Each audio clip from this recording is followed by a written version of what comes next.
Chosen one, anchor your spirit to what I am about to say, that quiet voice that has been telling you that you are alone in this. Silence it right now, because someone is fighting for you, not metaphorically, not eventually, right now in this very moment. As you sit there with that weight on your chest, a battle is being waged on your behalf, and you simply cannot see it yet.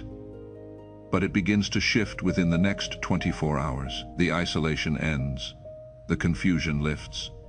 That heavy sense that you have been forgotten, it begins to dissolve. And I need you to hear why, because this is the part that will change everything. It is not shifting because the storm finally got tired. It is shifting because of who you are to someone you may have badly underestimated.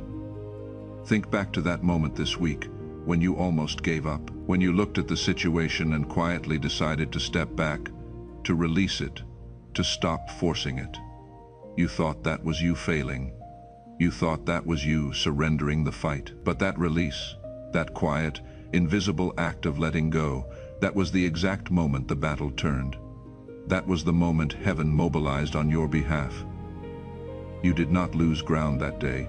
You gained a warrior, and you may be wondering how that could be, how the very moment you stopped fighting could be the moment the fight turned in your favor. Here is the principle, and once you see it, you will never unsee it. As long as you were striving, straining, gripping the situation with white knuckles, and trying to force the outcome by the sheer strength of your own will, you were the one holding the sword. And your arms, as strong as they are, get tired. They always do. But the instant you released it, the instant you finally opened your hands and said, "I cannot carry this alone anymore," you did not drop the sword into an empty room. You handed it to the one who has never lost a single battle. Surrender is not the white flag you feared it was. In the kingdom of heaven, surrender is the transfer of the fight from your exhausted hands into hands that do not tire. That is why the shift came right after you let go. You were not quitting. You were finally getting out of the way of your own deliverance. And you did not find this message by accident. Something far more intentional than an algorithm placed these words in front of you. This is a divine appointment, scheduled long before this moment arrived in your life. You are standing at a threshold, and you are not standing there alone. So stay with me all the way to the last word, because in the next few minutes, I am going to show you the identity of the battle being fought for you, and why it was triggered by something you did this week. I am going to expose the specific lie that has been used to make you feel invisible and forgotten. And at the end, I am going to give you the declaration that seals your protection and opens your eyes to the warriors already surrounding you. Do not walk away, because if you leave now, you leave before the verdict is read in your favor. I know what the last 3 days have felt like.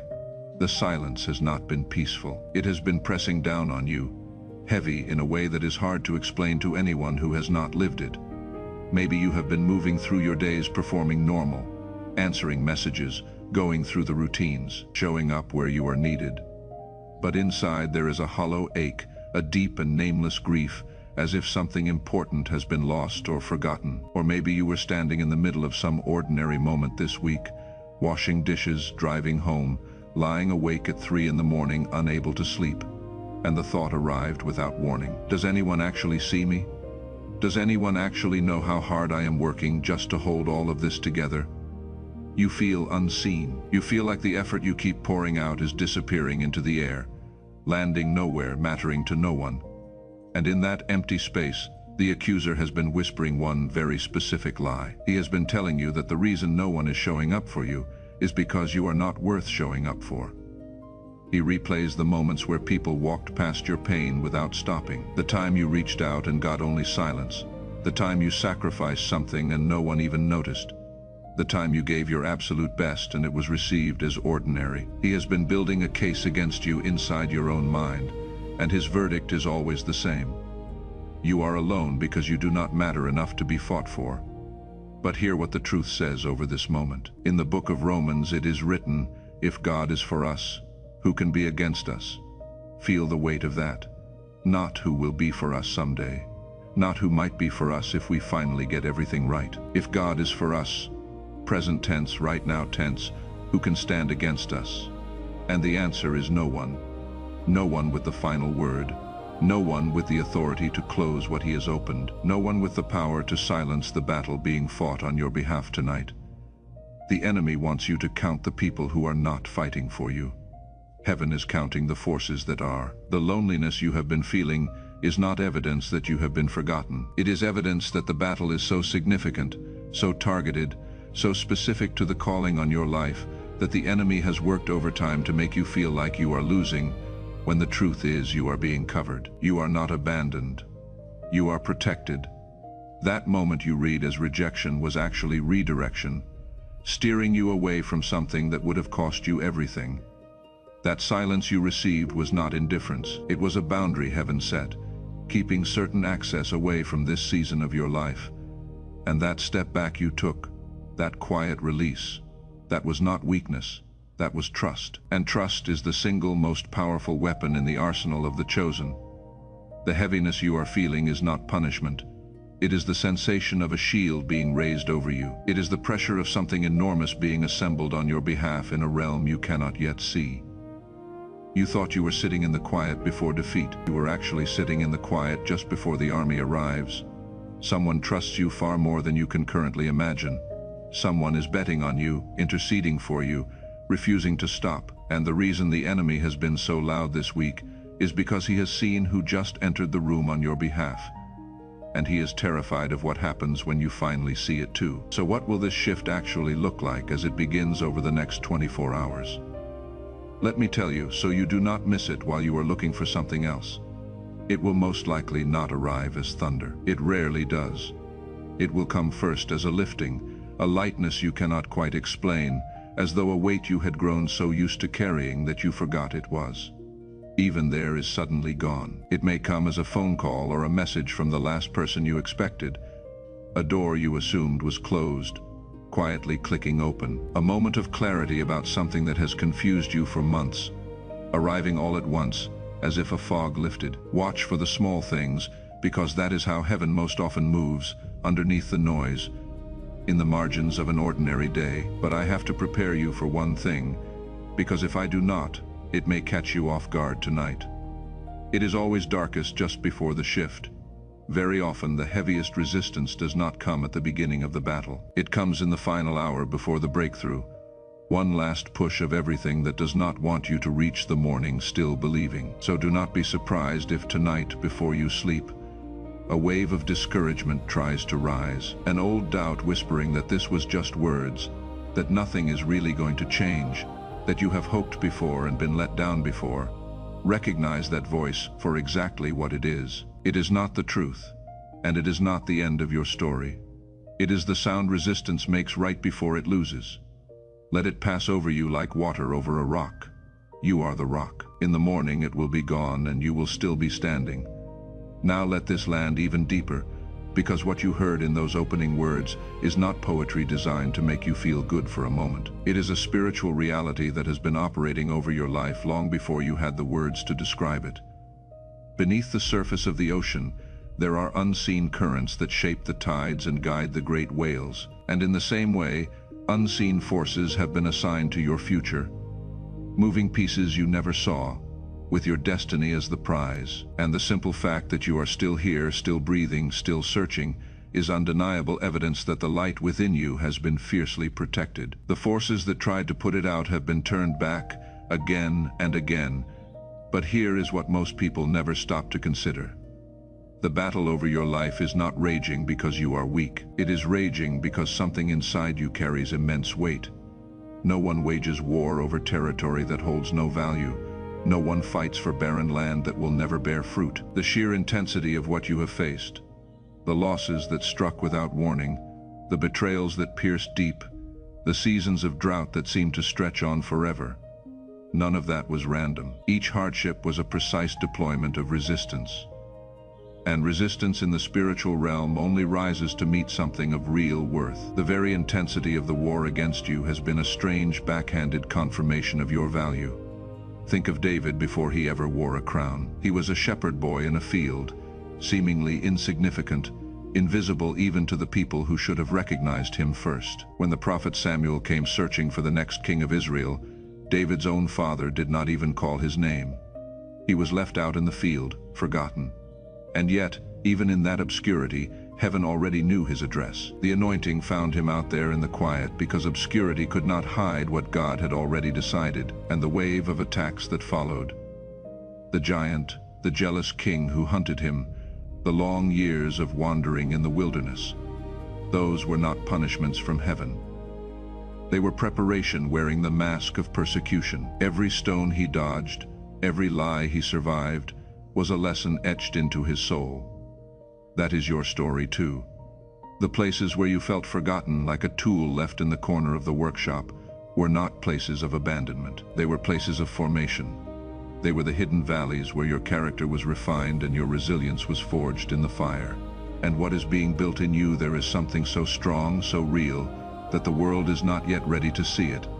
And if a voice has been telling you that it is simply too late for you, that whatever window you were meant to walk through has already closed, that you wasted too many years and made too many wrong turns, I need you to release that lie tonight, because it is one of the most convincing lies ever told. You are not too late. Heaven does not count time the way you have been counting it against yourself. Abraham was old enough that laughter was the only reasonable response. When the promise finally arrived, and it arrived exactly as it was spoken, Moses did not begin the work he was made for until the world had already written him off as finished. Sarah held her miracle after every natural window had closed. Some of the greatest assignments in all of history were handed to people everyone else considered past their time, because heaven is never measuring how many years you have left. It is only measuring whether you are still willing. And the fact that you are here, still listening, still reaching, means you are. Your delay was never your disqualification. In the hands of God, it is simply the setup for a more undeniable miracle. Here is where this goes deeper still, right into the core of you. Most people who are chosen, who carry a real assignment, spend years believing the exact opposite of their calling. They read every difficulty as a sign of disqualification. They look at the broken places inside them and conclude that God must have moved on, that the vision was flawed, that they have somehow missed their moment. But what they are actually living through is one of the oldest patterns in all of sacred history.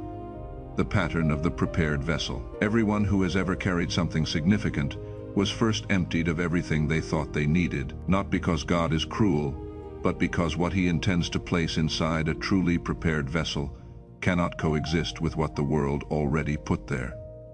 It requires a hollowing out first, to make room for the divine. The emptiness you have felt was never the absence of God, it was the making of room, and this cuts even closer. It is not only the unseen adversary who has been fighting over your life. There are people, some still walking beside you, some long gone but never forgotten, who saw something in you long before you had the courage to see it yourself. There is someone who whispered your name in prayer in a room you never entered. There is someone who spoke your name over an altar with a faith that defied everything your circumstances were saying. There is someone whose belief in your future was so strong, so unshakable, that it dwarfed your own belief in your present. And that trust, that unearned, often unexplained trust, that took root in another person's heart, has been actively holding something open for you. A door, a season, a precisely timed appointment with your destiny, and it has stayed open far longer than natural logic should ever allow. There is a story that shows exactly how this works, and it has stayed with people for 2,000 years. A man who was paralyzed, who could not walk, who could not get himself anywhere near his own healing, had 4 friends who refused to accept that. The house where the healing was happening was so crowded, there was no way in, so they climbed onto the roof, tore it open with their own hands, and lowered their friend down through it on his mat, right into the center of the room. And here is the detail almost everyone misses. When the healing came, the account says he saw their faith. Their faith, not only the faith of the man on the mat, but the faith of the friends who carried him when he could not carry himself. Their belief is what tore the roof open. Their belief is what got him to the place where everything changed. You have had friends like that in the unseen, whether you knew their names or not. Someone tore a roof open for you. Someone lowered you down into the presence of God when you had no strength left to get there yourself. And that is part of the reason you are still here. And it goes back even further than that. Remember Moses. standing on the top of the hill while the battle raged in the valley below. As long as his arms were lifted, the people prevailed. But when his arms grew heavy and began to fall, the tide of the battle turned against them. Moses was only a man. His strength ran out, the same way yours does. So two others, Aaron and Hur, came and stood on either side of him, and they held his arms up for him, one on each side, until the sun went down and the victory was won. Think about what that means. The battle in the valley was decided by whether someone was willing to hold up the arms of the one interceding on the hill. The war was won in the visible, but it was carried in the unseen by people willing to hold up someone else's arms when those arms could no longer hold themselves up. Someone has been holding your arms up. On the days you could not pray, someone prayed. On the days your own faith collapsed, someone stood on either side of you in the spirit and held you up until your sun went down and the day was won. And it is not only the living who have stood for you. Scripture says that we are surrounded by a great cloud of witnesses. Think about what that means. Those who ran their race before you, who believed and endured and finished, are not gone and indifferent. They are the cloud around you, a gallery of witnesses cheering you on toward a finish line they can already see. The grandmother who prayed for a breakthrough she did not live long enough to watch arrive. The ones who sowed seeds into your life and stepped into eternity before the harvest came up. They are not absent from your story. They are watching it. And their prayers did not die when they did. Prayers are not bound by time the way we are. A prayer prayed over you 20 years ago is still moving, still working, still holding doors open in your life today. You are the answer to prayers prayed by people whose faces you may have forgotten, and some you never even met. Stay with me, because this next part has the power to break cycles. Not just to inspire you for an evening, but to actually break the chains. The reason most chosen people stay stuck is not a lack of ability, and it is not a lack of anointing. It is something far more subtle. It is an unconscious agreement they have made with the story of their own pain. At some point, after a loss, after a betrayal, after a prayer that seemed to go unanswered, they made a quiet internal decision. It was never spoken out loud, but at the level of the soul they decided that it was safer to keep their hope small, safer to expect less, than to hope fully and risk being wounded again. They built a low fence around their own heart, so that disappointment could never reach them again. And in building that fence, they placed a ceiling on their own breakthrough, capping their future before it ever had the chance to rise. That agreement has to be broken before anything else can move, because here is the truth about the way heaven works. When God assigns someone to believe in you, when He plants faith for your future inside another person's heart, He is not doing it as a casual suggestion. He is doing it as a key part of His strategy for your life. The people who carry vision for you when you cannot carry it yourself are not accidents. They are spiritual anchors placed to hold the weight of your destiny steady on the days when you are too weary to hold it. And the moment you begin to agree with what they see in you, instead of what your circumstances are shouting, something shifts in the atmosphere over your life. Think of Jonathan and David. Jonathan was the prince, the heir to the throne of Israel. By every natural measure, David was his rival, even a threat to his inheritance. And yet Jonathan made a covenant with David. He looked at a shepherd boy and recognized the hand of God on his life. And he chose to honor it, even knowing it would cost him the crown. He was not naive. He was spiritually awake. And that covenant, born of selfless faith, is part of what kept David alive through the years King Saul hunted him across the wilderness. It was a shield in the unseen. Someone in your life has made that same kind of covenant with your future. You may not even know who it is, but their intercession has been a shield against attacks you never saw coming. Their belief has been a lifeline pulling you back from the edge more than once. And part of the reason you are still standing here today is the weight they have quietly carried for you in the unseen. And I have to pause here, because some of you listening are not only the ones being carried, you are the ones who have done the carrying. You are the one who has whispered someone else's name in prayer at 3 in the morning. You are the one who kept believing in a person long after everyone else gave up on them. You have been the intercessor, the shield, the anchor for somebody else's destiny, often with no acknowledgement and no thanks. If that is you, then hear me. What you have sown in secret has not gone unnoticed by heaven. And this is a moment to sow again. not out of pressure, but out of the same faith that has always moved you. If this message has strengthened you, and only if it has, there is a way to help carry it to the next weary soul who needs to hear that someone is fighting for them, through the link in the description. Consider it a seed planted into someone else's midnight, the same way someone once planted one into yours. And if all you have to give today is your prayer for the next person who finds this, then that is a seed too, and heaven receives it fully.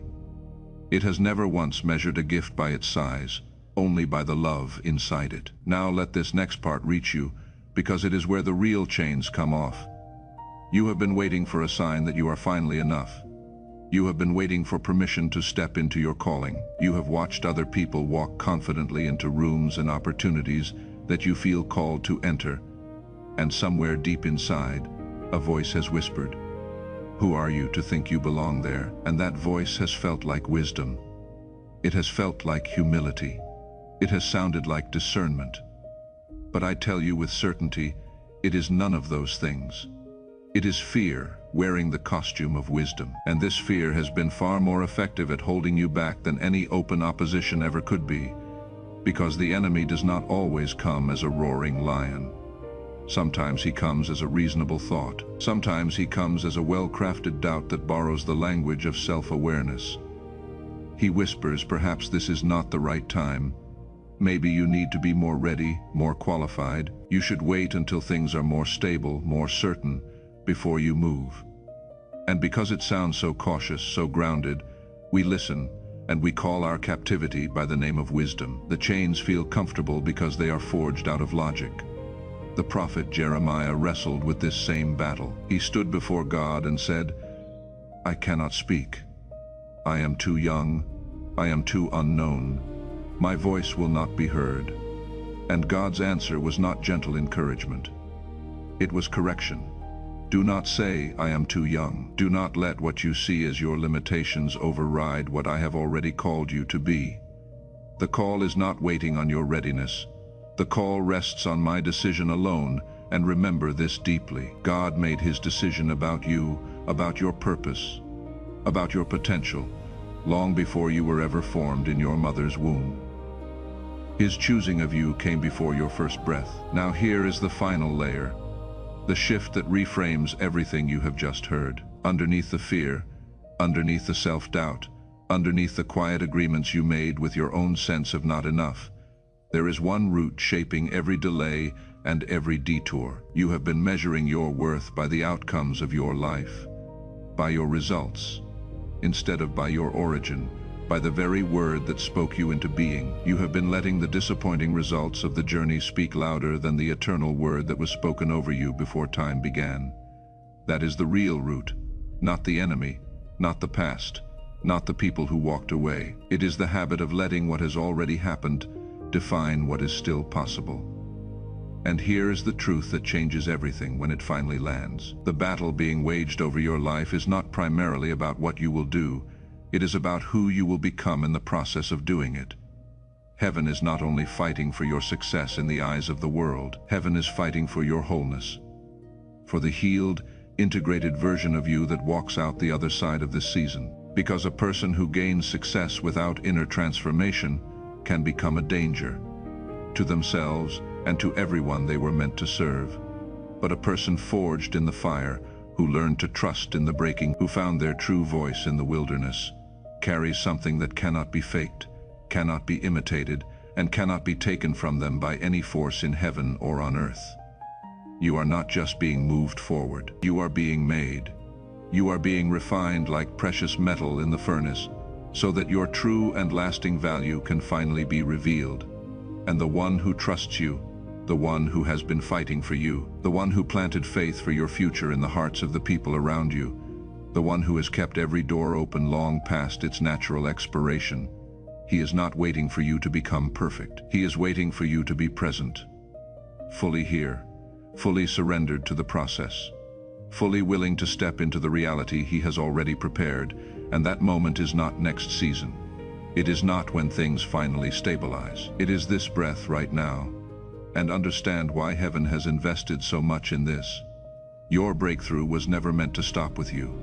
The one who is carried is being made into one who carries. The person who was prayed for is being formed into a person who prays others through.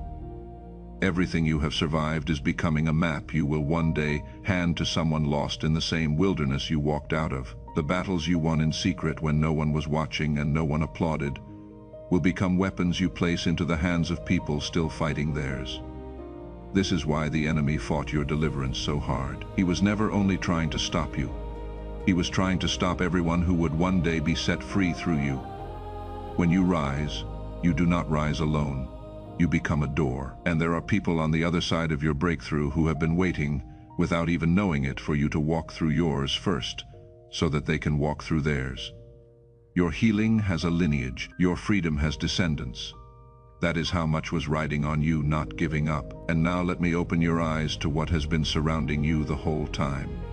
Because there is one more story you need, and it is the one that seals everything I have told you tonight. The prophet Elisha was in a small city, and overnight an entire enemy army surrounded it, horses and chariots on every side. His servant woke at dawn, walked outside, saw the army encircling them, and his heart collapsed in terror. He ran to the prophet and cried out, "We are surrounded. What are we going to do? There is no way out." And listen carefully to how Elisha answered him, "Because he is answering you too," he said. "Do not be afraid, for those who are with us are more than those who are with them." And the servant looked around and saw nothing but the enemy. So Elisha prayed one simple prayer. He said, "Lord, open his eyes so that he may see." And in that instant the young man's eyes were opened, and he saw what had been there the entire time, invisible. Until that moment, the hills all around them were full of horses and chariots of fire. An army of heaven, encamped on every side, outnumbering the enemy completely, and it had been there the whole time. The servant simply could not see it yet. That is your moment right now. You have been the servant standing at dawn, staring at everything that surrounds you, convinced you are outnumbered and alone. And heaven is praying the same prayer over you tonight. Lord, open their eyes that they may see, because those who are with you are more than those who are against you. They always have been. The hills around your life are full of fire. You just could not see it yet, but you are about to. And those chariots of fire are not a story locked in the past.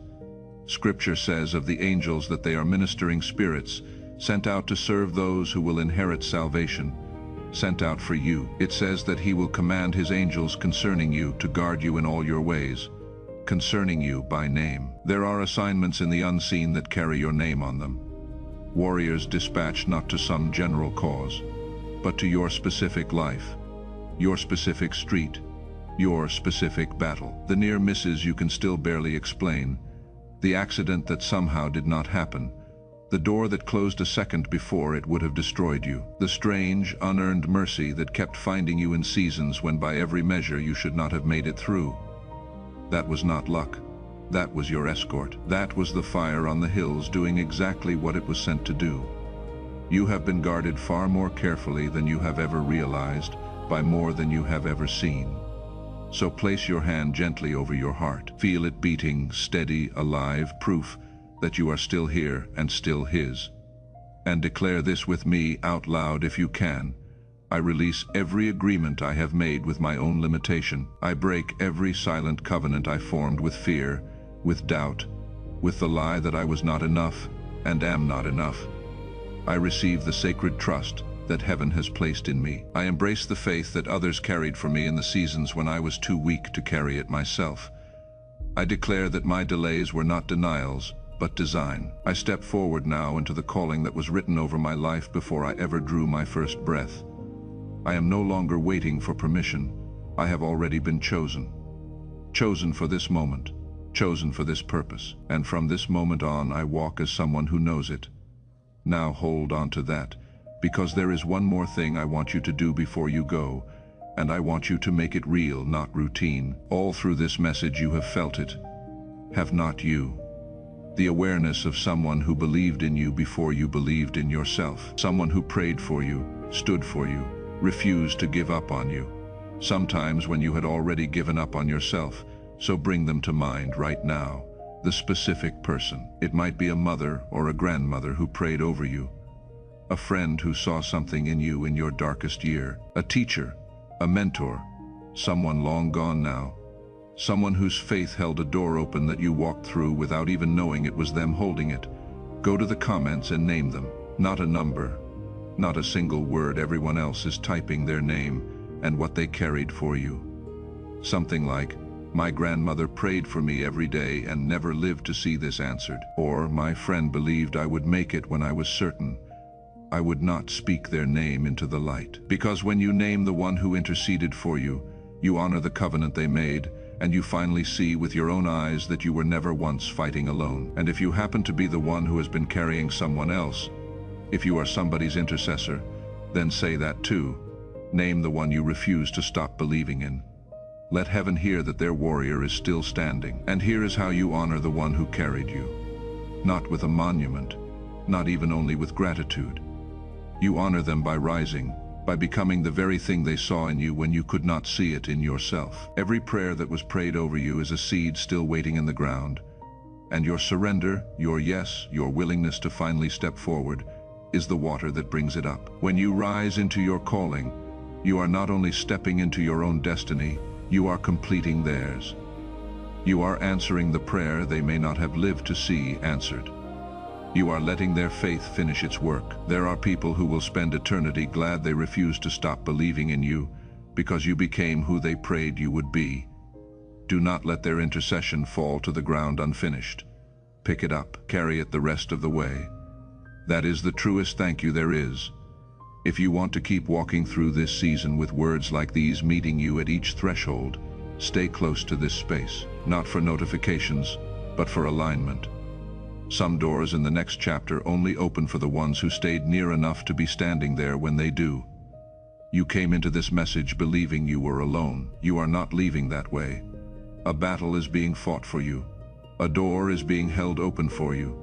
Someone trusts you far more than you have ever imagined. And within 24 hours, you are going to begin to see it. Watch for it. Stay awake. The verdict has already been read, and it was read in your favor.